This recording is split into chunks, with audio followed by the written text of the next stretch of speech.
This meeting is being recorded. Great. So, hi everyone. Thank you for being here.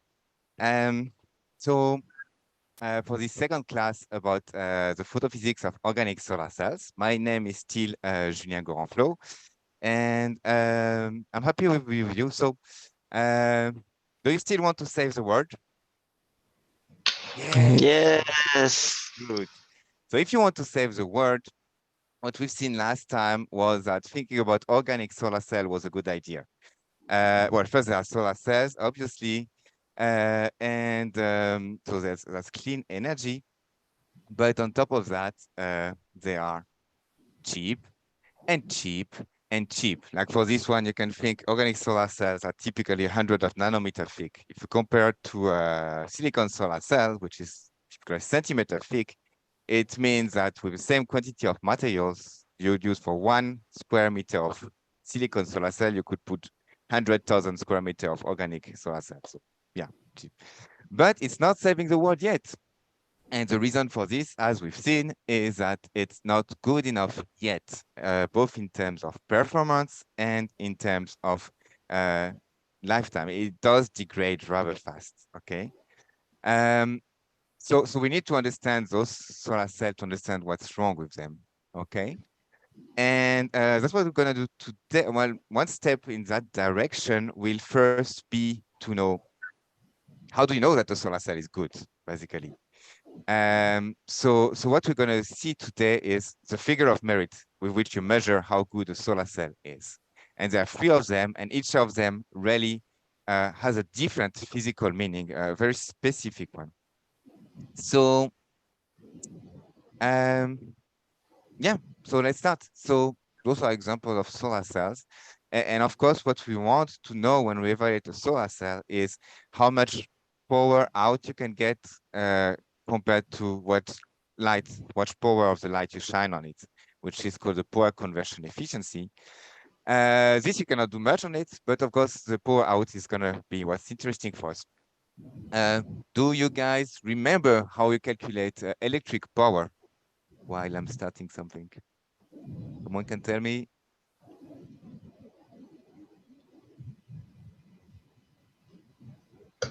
No one brave enough? Okay, did it work? Current times, um, sorry, voltage. Yes, exactly. Great. So, am I? Great. You see this screen now, huh? Great. So, yeah, as you say, current and voltage. Tak. Hey, cool. I got this. Current time voltage. Wow. I thought I would be writing better with a pen, but not too much. So typically, if you have a solar cell, um, the current and the current voltage, have this kind of shape. Okay, so it means for each voltage you want to apply at the electrode of your solar cell, you can have a given current, and it's going to be like this.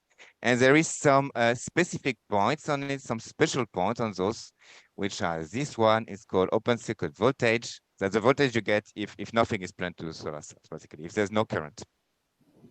And here it's called the short circuit current, which is the current you get if your two electrodes are connected together. You put a wire between them. So of course the voltage will be zero because they're connected by cable. And yeah, so now if you think about this current voltage characteristic, which kind of power you could get out of it. So I'm gonna put another axis here, which will be the power. So I told you it's the current times the voltage. Okay, so of course, if you start this power here, the 0 volt, so it's gonna be zero times something. And here it's gonna be zero too, because there's zero current, okay? But now when you increase the voltage from here, your current is still the same, the voltage increase, so this product increase, and at some point here, it maximizes until start decrease again because the current goes to zero, okay?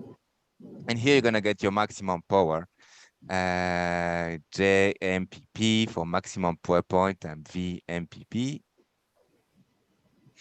And this corresponds to here to a certain voltage and a certain current. So now what we would like to do is to have this expressed as function of some things which are more easy to measure, which are the open circuit voltage and the short circuit current, because they're very easy to measure. You just remove any connection, you have VOC, and you just short circuit your solar cell and you get the short circuit current. So we're back on the PowerPoint, right? Yes. Good. So well, this is just the same graph I've just drawn before. And this is a calculation I just shown you. And what we do to make those two numbers here appear, we just multiply up and down by JC and VOC, and this appears. And at that time, you get a product of three numbers because you group all this in a term which is called a fill factor, which is basically this product, so this area here, divided by this product, so this area there, okay? And what's interesting with this factor is that each of these values has a very specific meaning. Still with me, everyone? So let's start with the short circuit current. It's a current. So a current means some charges moving. So it's going to be about how many charges you have, okay? So when you think about it, basically it's going to be related to the external quantum efficiency. So if you put 100 photons in your solar cells, how many charges are going to get out, okay? And when you think about how organic solar cells are working, so this is a scheme of organic solar cell with some electrodes here, and this is the active layer, okay? So first thing, you're going to absorb some light. And not all the light is going to be absorbed. So you're already going to lose some of this, of your power here.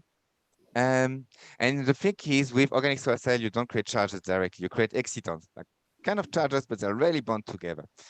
And they cannot separate. To separate, they need to move to a certain interface in which you have a second material, which could be, for example, the electron acceptor is going to withdraw the electron from there, take it away from for the contact charge. And on this operation, you could again have some losses. But then you have now two charges very close to each other. And of course, well, that's basic electrostatics are going to be attracted to each other. So you're really going to need to push harder to separate them further. And that's the charge separation will give you three charges, but again, with a certain yield. And then they move. They can finally move, but nothing proves they could move to the electrode if you're lucky, but they could also move somewhere else or be blocked in a place when you have no chance to reach the electrode. So the some are going to recombine. And so the ones which are going to reach the electrode, again, give you this extraction yield here. Okay. So yeah, that's all what goes into the short circuit current. Now, that being said, if you have some photons in a solar cell and all of them become charges, you would think you would be happy, but that could be a total zero solar cell still, because if your photons have lost all of the energy, well, the power is still going to be zero.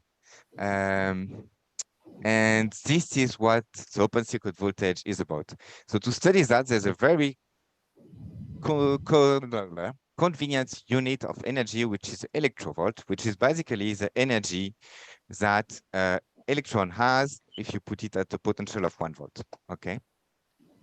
So it's then very easy to convert between energy and voltage. And so for example, if you absorb a photon which has an energy of 1.45 electrovolts, does some of you know the energy of a photon? How you calculate this?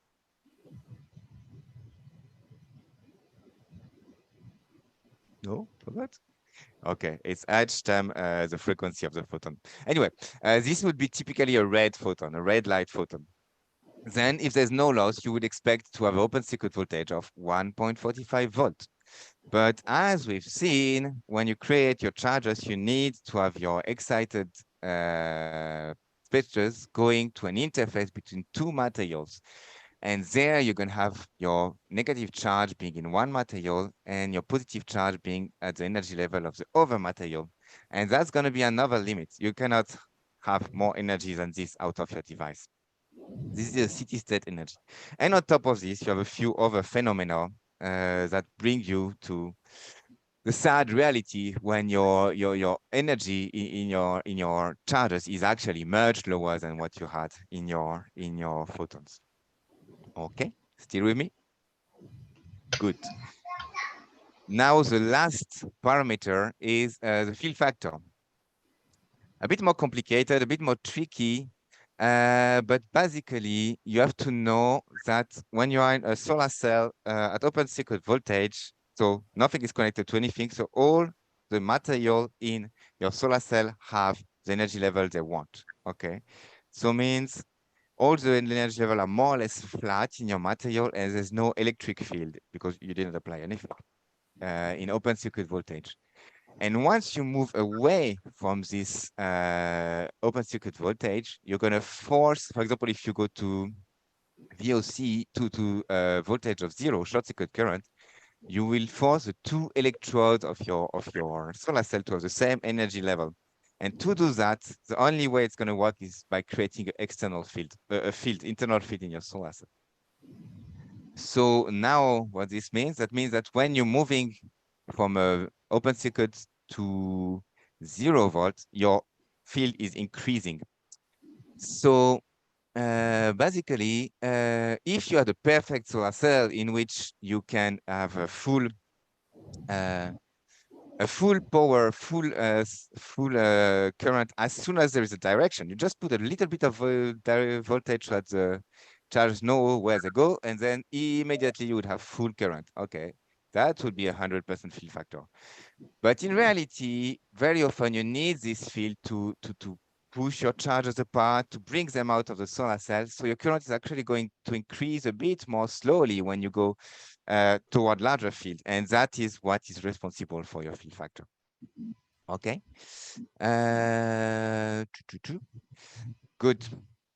So yeah, as you've seen, three parameters that represent very different, wow, went to the wrong side, very different things.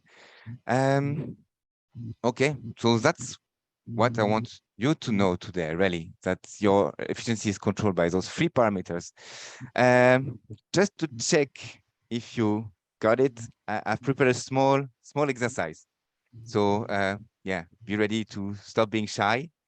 Let's imagine you make a solar cell, you put a carrot and you put two electrodes on the border. This is a totally legit semiconductor. Beta carotene is drawn here. It's totally semiconductor. Now, what's going to be the problem here? You have 30 seconds to think. So it's going to absorb light. It's absorb green light. That's why it's orange.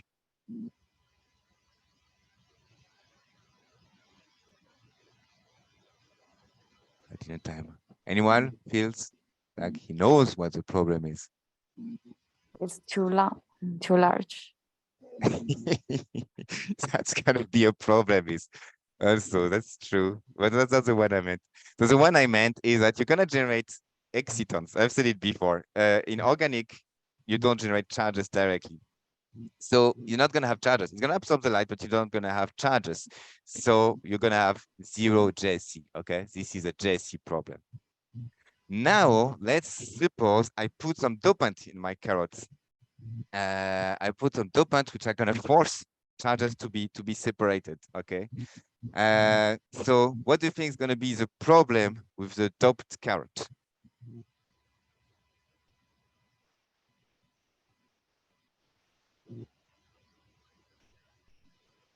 Any guess?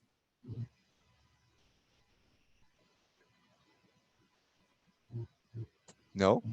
Okay, so the problem is that, well, your dopant static, and the charges are going to be in it, and your charges in your beta carotene here are going to be blocked on it. They're not going to be able to move unless you really apply a very strong field, like you put not even electrodes, but like magnets on the border to force your charges to move.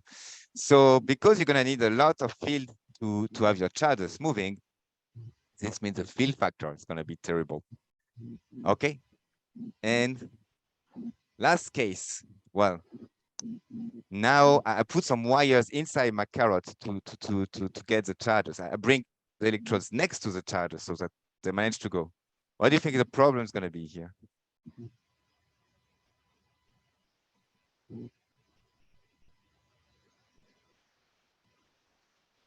Well, there's only one left. So the problem here is that my cables are touching. It's short-circuited. So my voltage between this electrode and that electrode is going to be 0. So unfortunately, this is also not going to work. So because the open circuit voltage is going to be 0 and the power is going to be 0. Okay, that's my take-home lesson for today. If you make a solar cell with carrots, don't leave the cables too close to each other. Thank you.